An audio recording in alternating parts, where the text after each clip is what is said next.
Ассаламу алейкум. 3ds Max программасында бүгінгі сабағымызда біздер 4 дана функцияны өтеміз. Яғни, біріншісі select object. Бұл объектлерімізді белгілеу.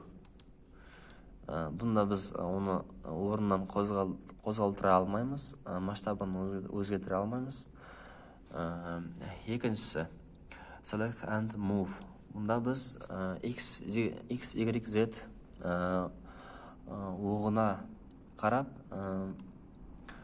объектімізді қозғалтыра аламыз.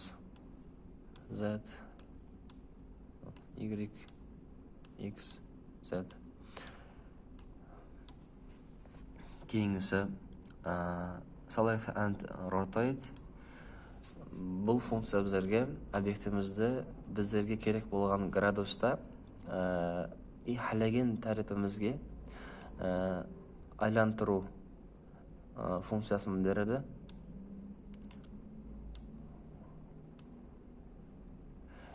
Көріп тұрғаныңызда мына жерде оның градусы белгіленеді.